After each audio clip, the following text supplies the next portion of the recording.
राधे कृष्णा दोस्तों। भगवान श्री राम नाम की कथा। एक पहुँचे हुए महात्मा जी थे। उनके पास एक शिष्य भी रहता था। एक बार महात्मा जी कहीं गए हुए थे। उस दौरान एक व्यक्ति आश्रम में आया। आगंतुक ने कहा, मेरा बेटा बहुत बीमार है, इसे ठीक करने का उपाय पूछने आया हूँ।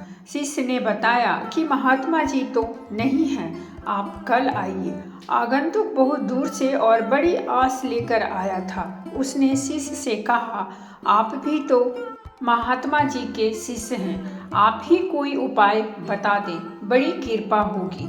मुझे निराश न करें, दूर से आया हूँ। उसकी परेशानी देखकर शिष्य ने कहा, सरल उपाय है, किसी पवित्र चीज पर राम नाम 3 बार लिख लो, फिर उसे धोकर अपने पुत्र को पिला दो, ठीक हो जाएगा। दूसरे दिन वह व्यक्ति फिर आया। उसके शिष्य के बताए अनुसार कार्य किया था तो उसके पुत्र को आराम हो गया था। वह आभार व्यक्त करने आया था। महात्मा जी कुटिया पर मौजूद थे। आगंतुक ने महात्मा जी के दर्शन किए और सारी बात कही। बड़े आश्चर्य की बात है, मेरे बेटा ऐसे उठ बैठा जैसे कोई रोग ही ना हो। यह सब जानकर महात्मा जी शिष्य से नाराज हुए। वह बोले, साधारण सी पीड़ा के लिए तूने राम नाम का 3 बार प्रयोग कराया। तुम्हें राम नाम की महिमा की पता नहीं है। इसके एक उच्चारण से ही अनंत पाप कट जाते हैं। तुम इस आश्रम में रहने योग्य नहीं हो। जहाँ इच्छा है वहाँ चले जाओ। शिष्य ने उनके पैर पकड़ लिए और क्षमा मांगने लगा। महात्मा जी ने क्षमा भी कर दिया, पर उन्होंने सोचा कि शिष्य को यह समझाना भी जरूरी है, आखिर उसने गलती क्या की। महात्मा जी ने एक चमकता पत्थर शिष्य को दिया और बोले, शहर जाकर इसकी कीमत करा लाओ। ध्यान रहे, बेचना नहीं है, बस लिखते जाना कि किसने कितनी कीमत लगाई। शिष्य पत्थर लेकर चला जाता है। उसे सबसे पहले सब्जी बेचने वाली मिली। पत्थर की चमक देखकर उसने सोचा, यह सुंदर पत्थर बच्चों के खेलने के काम आ सकता है। उसके बदले वह ढेर सारी मूली और साग देने को तैयार हो गई। शिष्य आगे बढ़ा तो उसकी भेंट एक बनिए से हुई। उसने पूछा कि इसका क्या मोल लगाओगे। उसने कहा, पत्थर तो सुंदर और चमकीला है, इससे तोलने का काम किया जा सकता है, इसीलिए मैं तुम्हें 1 रुपया देता हूँ। शिष्य आगे चला और सुनार के यहाँ पहुँचा। सुनार ने कहा, यह तो काम का है, इसे तोड़कर बहुत से पुखराज बन जाएंगे। मैं इसके 1000 रुपये तक दे सकता हूँ। फिर शिष्य रत्नों का मोल लगाने वाले जौहरी के पास पहुँचा। अभी तक पत्थर की कीमत साग, मूली और 1 रुपये लगी थी, इसीलिए उसकी हिम्मत बड़ी दुकान में जाने की नहीं हो रही थी। पर 1000 की बात से हौसला बढ़ा। जौहरी ठीक से पत्थर को परख नहीं पाया, लेकिन उसने अंदाजा लगाया कि यह कोई उच्च कोटि का हीरा है। वह लाख रुपये तक राजी हुआ। शिष्य एक के बाद एक बड़ी दुकानों में पहुंचा। कीमत बढ़ते बढ़ते करोड़ तक हो गई। वह घबराया कि कहीं उसे अब भी सही कीमत न पता चली हो। हार कर वह राजा के पास चला गया। राजा ने जौहरियों को बुलाया। सबने कहा, ऐसा पत्थर तो कभी देखा ही नहीं। इसकी कीमत आंकना हमारी बुद्धि से परे है। इसके लिए तो सारे राज की संपत्ति कम पड़ जाए। महात्मा जी की प्रसिद्धि से सब परिचित थे। राजा ने कहा, गुरु जी से कहना कि यदि वह इसे बेचना चाहें तो मैं उन्हें सारा राज देने को तैयार हूँ। शिष्य ने कहा कि नहीं, सिर्फ कीमत पता करनी है। वह वापस आश्रम पर चला आया और सारी कहानी सुना दी। बोला कि जब राजा पत्थर के बदले अपनी सारी संपत्ति देने को राजी हैं तो इसे बेच ही देना चाहिए। गुरुजी ने कहा, अभी तक इसकी कीमत नहीं आंकी जा सकी है। शिष्य ने पूछा, गुरुजी, राजा अपना पूरा राज देने को राजी है, इससे अधिक इसकी कीमत क्या हो सकती है। गुरु ने उसे एक लोहा लेकर आने को कहा। वह लोहे के 2 चिमटे लेकर आया। गुरु ने चिमटों से पत्थर का स्पर्श कराया तो वे सोने के हो गए। शिष्य की तो जैसे आंखें फटी ही रह गई।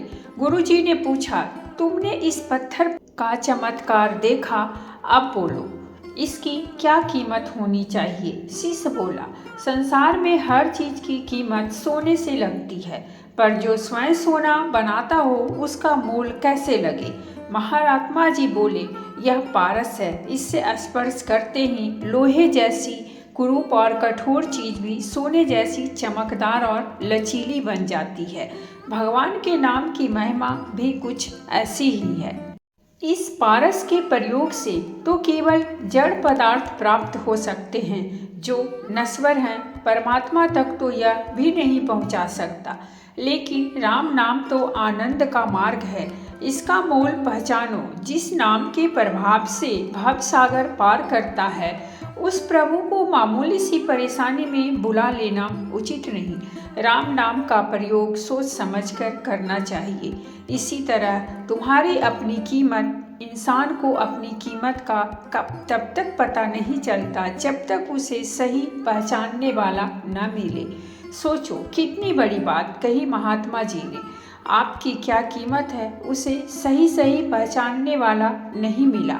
जैसे पारस पत्थर साग बेचने वाले के लिए बस कुछ मूली के बराबर का मोल था, बनिए के लिए 1 रुपये और सुनार के लिए 1000 रुपये की कीमत वाला, जबकि राजा अपना पूरा राजपाट इसके बदले देने को राजी हो गया। भगवान का नाम सर्वश्रेष्ठ है और आप यदि भगवान के बताए सत्य के मार्ग पर चल रहे हैं तो उनके प्रिय भक्त का मूल समझ लेना किसी ऐरे गैरे के बस की बात नहीं है। यदि आप सत्य के मार्ग पर हैं और कोई आपकी कद्र नहीं कर रहा तो कमी आप में नहीं है, कमी तो उसमें है जिसे आपका मोल नहीं पता। वह आपके योग नहीं, कोई आपको नहीं पहचान पा रहा तो आप हताश न हो, बल्कि पहले से ज़्यादा नेक कार्य आरंभ कर दें। आप सही मार्ग पर चल रहे हैं, किसी का अहित नहीं करते, किसी से द्वेष नहीं रखते, शत्रुता नहीं रखते तो आप ही ईश्वर के प्रिय अनुचर हैं। स्वयं से प्रेम कीजिए, अपना मोल पहले आप तो समझिए, संसार तो बाद में समझेगा। आपके लिए आप बहुत अहम हैं, फिर संसार। परंतु ऐसा सोचने का अधिकार केवल उनको ही प्राप्त है जो सचमुच ईश्वर के बताए सत्य के मार्ग पर हैं, जिनमें सच्चाई, सद्भाव, दया और क्षमाशीलता जैसे गुण हैं। यदि इन गुणों से विहीन होकर यह भावना रखेंगे तो सावधान करता हूँ, ईश्वर आपको कभी फलते नहीं देख सकते। यदि आप अवगुणों से भरे किसी व्यक्ति को बहुत फलते फूलते देख रहे हैं तो निराश ना हो। हाँ, आपको नहीं पता कि अंदर से वह कितना भयभीत, कितना खोखला है। वह तो पूर्व जन्म के संचित पुण्य कर्मों के खाते में से दोनों हाथ से उड़ा रहा है। जिस दिन वह पुण्य समाप्त हुआ उसका बुरा हश्र होगा। बुरी राह पर चलने वाले लोगों की संतानें क्यों दुखी रहती हैं? माता पिता के पूर्व जन्म से संचित कर्मों से बच्चों को अंश मिलता है। अब पापी उस पुण्य को लुटा रहा है तो बच्चों के लिए बचाएगा ही क्या? इसी कारण उनकी संतानें कष्ट भोगती हैं। भगवान के नाम का प्रभाव और उसका रहस्य जब तक हम नहीं समझेंगे तब तक किसी भी शिक्षा का कोई मोल नहीं। आत्मबोध करें, दूसरों के ज्ञान और उपदेश को ग्रहण करें।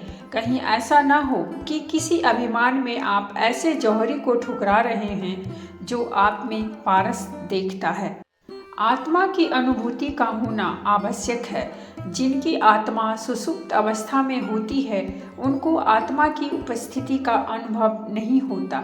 जिसकी आत्मा जागृत अवस्था में होती है वह एक नेक इंसान है और उचित, अनुचित, नैतिक एवं अनैतिक के भेद को समझकर ही आचरण करता है। वही इंसान साधु है और पारस पत्थर के सभी गुण उसमें होते हैं। प्रभु क्रिया उस पर बरसती रहती है। आज इस माया से भरे संसार में सत्कर्म करने की इच्छा किसी की नहीं होती है। सब अपनी वासनाओं इंद्रियों को पुष्ट करने में लगे रहते हैं।